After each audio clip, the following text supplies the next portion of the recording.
स्वागत है दोस्तों आप सभी का आज की इस नई वीडियो में। आज मैं आपको क्लास 12th का जो सब्जेक्ट है पॉलिटिकल साइंस, उनकी जो सेकंड बुक है भारतीय राजनीति की, उस बुक के जो most important 30 MCQ question answer बनते हैं आपके बोर्ड एग्जाम्स के लिए, चाहे वो प्री बोर्ड एग्ज़ाम हो, चाहे वो CBSE बोर्ड या किसी भी बोर्ड के एग्ज़ाम्स हों जिनके पास NCERT है, उन सभी के लिए मोस्ट इम्पॉर्टेंट है ये वीडियो। ठीक है, इसमें 30 मोस्ट इम्पॉर्टेंट क्वेश्चन आंसर जो MCQ हैं वो आपको बताने वाला हूँ। तो अगर दोस्तों वीडियो अच्छी लगी तो लाइक करना, शेयर करना, वीडियो के नीचे कमेंट करना और चैनल को सब्सक्राइब अवश्य कर लीजिएगा। तो चलिए वीडियो स्टार्ट करते हैं।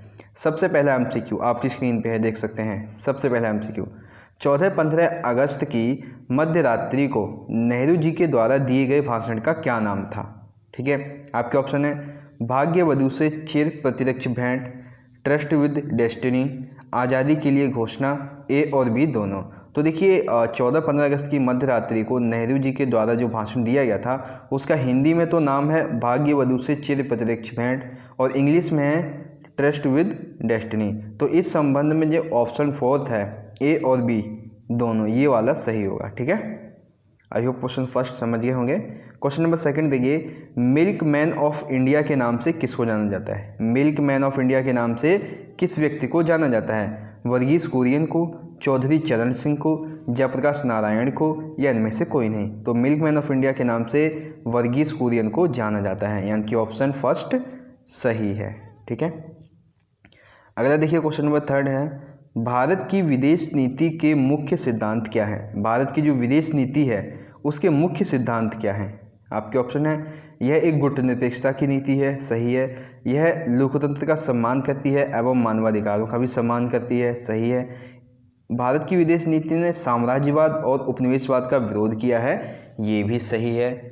और फिर उपरोक्त सभी। तो भारत की विदेश नीति के मुख्य सिद्धांत जो हैं वो उपरोक्त सभी हैं, यानी कि ऑप्शन 4 सही है। ठीक है, अगला देखिए क्वेश्चन नंबर 4 है, गैर कांग्रेसवाद का सिद्धांत किसके द्वारा दिया गया? गैर कांग्रेसवाद का जो सिद्धांत है वो किसने दिया था? राम मनोहर लोहिया, सिंडिकेट, विधायक फ्रंट के नेताओं के द्वारा, या फिर जयप्रकाश नारायण ने? तो गैर कांग्रेसवाद का सिद्धांत दिया था राम मनोहर लोहिया, जो कि एक समाजवादी नेता थे। ठीक है, यानी कि ऑप्शन फर्स्ट यहाँ पर हमारा सही है। अगला देखिए क्वेश्चन नंबर 5, आपातकाल के बारे में कौन सा कथन गलत है? आपातकाल से संबंधित ये जो 4 कथन हैं इनमें से कौन सा गलत है? आपके ऑप्शन है आपातकाल की घोषणा 1975 में इंदिरा गांधी जी के द्वारा की गई थी, सही है। आपातकाल के दौरान सभी मौलिक अधिकार निष्क्रिय हो गए थे, सही है। आपातकाल के दौरान विपक्ष के अनेक नेताओं की गिरफ्तारी की गई थी, सही है। 4th है, शाहजहां आयोग ने अपनी रिपोर्ट में कहा कि बिगड़ती हुई आर्थिक स्थिति के मद्देनजर आपातकाल लगाया, ये वाला गलत है, क्योंकि शाहजहां आयोग ने ये कहा था कि इंदिरा गांधी जी ने अपने अनुसार आपातकाल लगा दिया है, जबकि पहले से ही एक आपातकाल लगा हुआ था, बिना किसी प्रधानमंत्री के या मंत्रिमंडल की सलाह के आपातकाल लगाया गया था। ठीक है, तो ऑप्शन 4 जो है ये वाला गलत है। ठीक है, अगला देखिए क्वेश्चन नंबर 6, मंडल आयोग के अध्यक्ष कौन थे? जो मंडल आयोग बनाया गया था इसके अध्यक्ष कौन थे? बिंदेश्वरी प्रसाद मंडल, इंद्र कुमार गुजराल, चंद्रशेखर, लाल कृष्ण आडवाणी।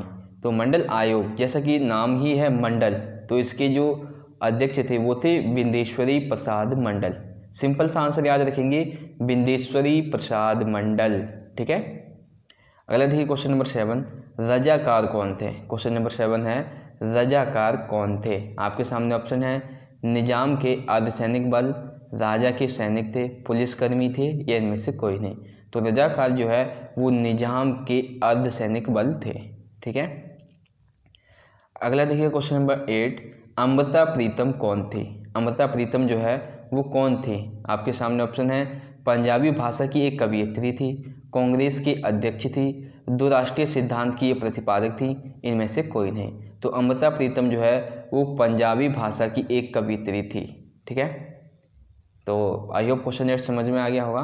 क्वेश्चन नंबर 9 है, ऑपरेशन फ्लड से आप क्या समझते हैं? ऑपरेशन फ्लड जो है इससे आप क्या समझते हैं? आपके ऑप्शन है दूध की क्रांति से संबंधित है, खाद्यान्न संकट से संबंधित है, विदेश नीति से संबंधित है, या इनमें से कोई नहीं? तो ऑपरेशन फ्लड जो है वो दूध की क्रांति से संबंधित है, यानी कि ऑप्शन फर्स्ट सही है।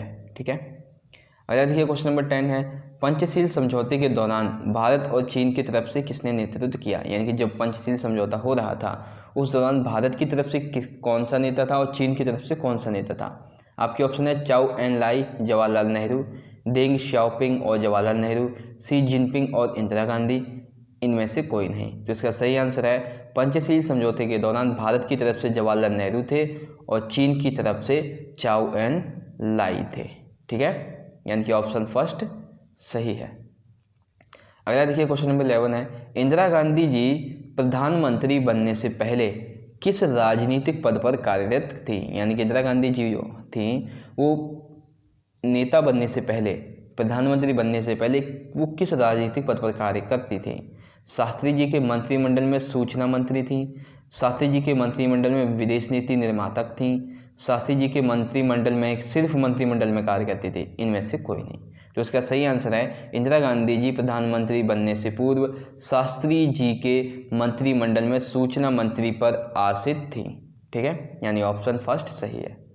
अगर देखिए क्वेश्चन नंबर 12 है, इसमें आपको मिलान करना है। ठीक है, आप क्या करना है, इसमें आपको मिलान करना है। तो सबसे पहला देखिए मिलान क्या है, संपूर्ण क्रांति का जो नारा है वो कब दिया गया था, तो ये दिया गया था बिहार आंदोलन के दौरान। गरीबी हटाओ का नारा जो है वो इंदिरा गांधी जी के द्वारा दिया गया था। छात्र आंदोलन का नेतृत्व जो है वो जयप्रकाश नारायण के द्वारा दिया गया है। और रेल हड़ताल ये जॉर्ज फर्नांडिस के नेतृत्व में की गई थी। ठीक है, तो इस तरह से आप इसका जो मिलान है वो करेंगे। अगला देखिए क्वेश्चन नंबर 13 है, इसका भी मिलान ही करना है कि निम्नलिखित का सही मिलान कीजिए। आपके ऑप्शन है सबसे पहला HV देवगौड़ा, तो ये संयुक्त मोर्चा के सदस्य थे। ठीक है, मोहन सिंह ये संप्रंग गठबंधन जो था उसके सदस्य थे। अटल बिहारी वाजपेयी ये तो आपको बताइए कि राजग से थे। और बचते हैं VP सिंह, तो ये थे राष्ट्रीय मोर्चा से संबंधित। ठीक है, आई होप क्वेश्चन जो 12 है एंड 13 है ये आपको समझ में आ गया होगा। अगला देखिए क्वेश्चन नंबर 14 है, नीति आयोग का क्या कार्य है। नीति आयोग जो बनाया गया था इसके क्या कार्य थे। नीतियों के क्रियान्वयन को तेज किया जाना, केंद्र और राज्य के समन्वय को बढ़ावा देना, भारत में ग्रामीण स्तर पर योजनाएं बनाना, उपरोक्त सभी। तो नीति आयोग के उपरोक्त सभी कार्य थे। ठीक है, अगला देखिए क्वेश्चन नंबर 15 है, एफ्रो एशियाई सम्मेलन कब हुआ था और कहाँ हुआ था।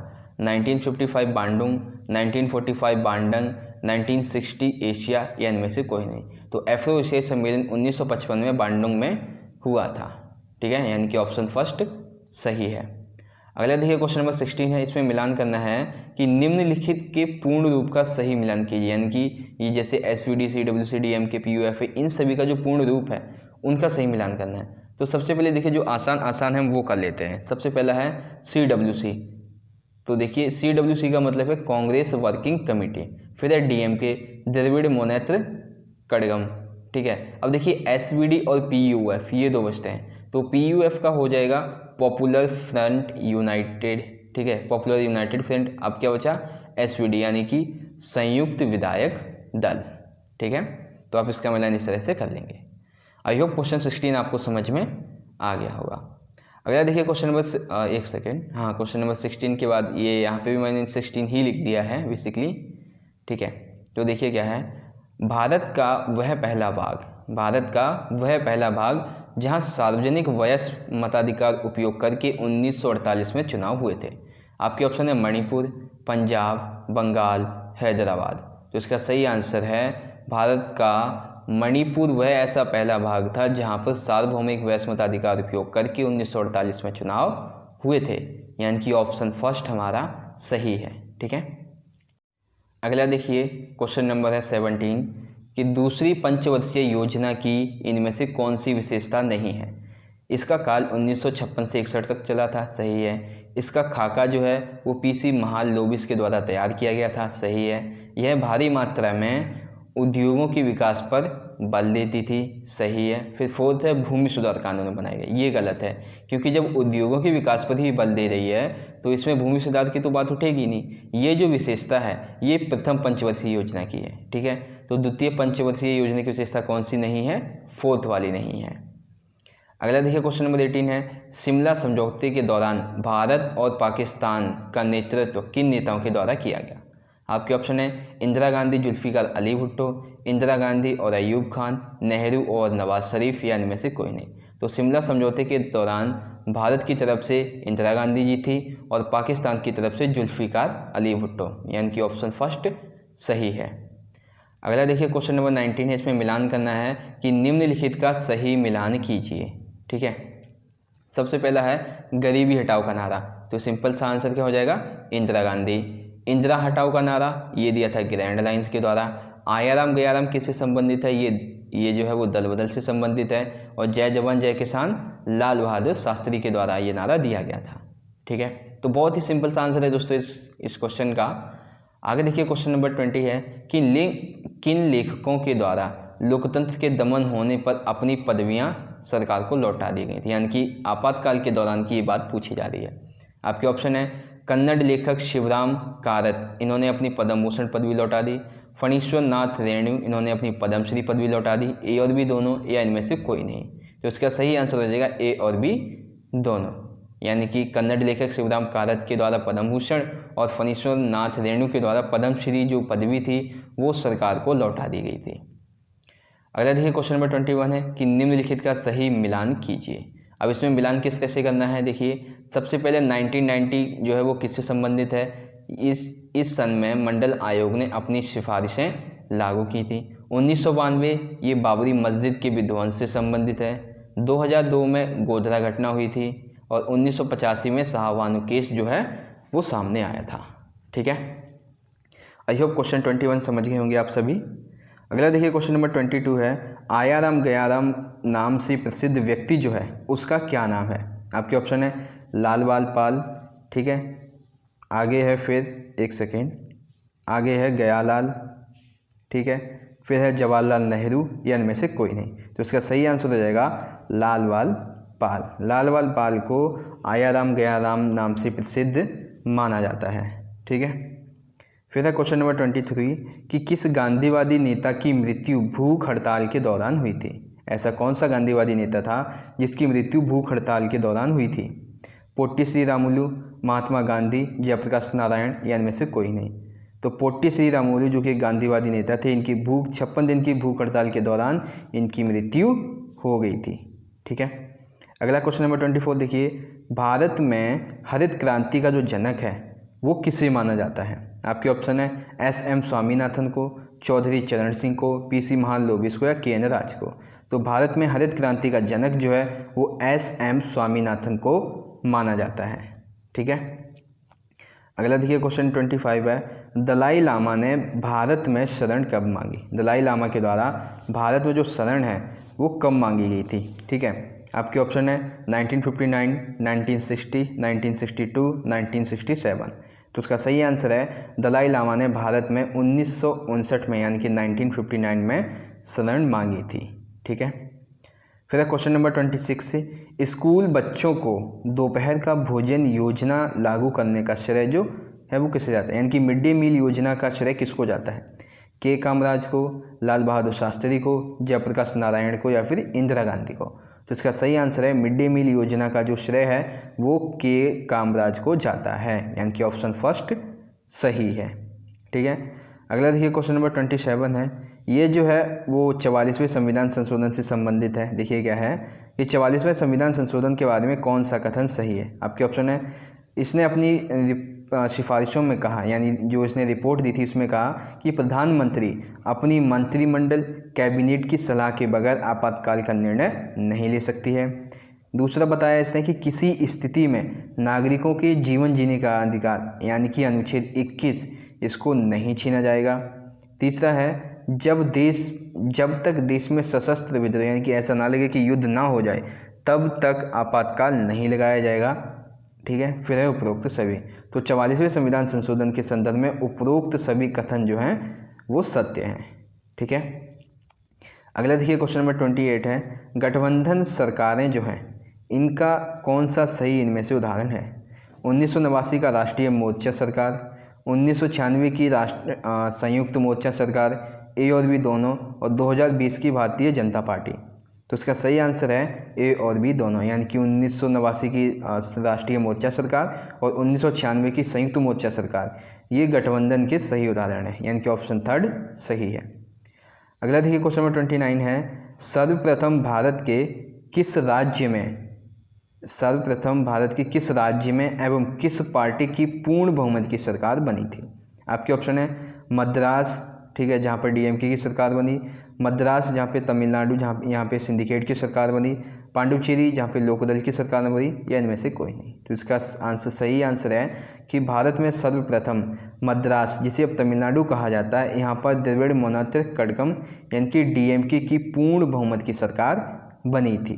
ठीक है, अगला देखिए क्वेश्चन नंबर 30 है। अब ये जो है ये मोस्ट इंपॉर्टेंट प्रश्न है, ठीक है, ये 2 मार्क्स में भी पूछा जा सकता है कि शाह जांच आयोग के बारे में उपरोक्त कथन पढ़िए एवं सही का चुनाव कीजिए।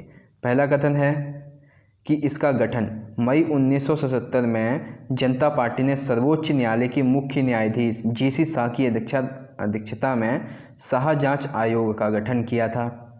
ठीक है, शाह जांच आयोग का कार्य था कि 25-26 जून की मध्यरात्रि को लगाए गए आपातकाल का सही कारण पता किया जाए। सिफारिशें, बाहरी आपातकाल लगा होने के बाद आंतरिक आपातकाल क्यों लगाया गया। प्रधानमंत्री अपने गृह मंत्री या मंत्रिमंडल से सलाह मशवरा किए बगैर आपातकाल लगाया था।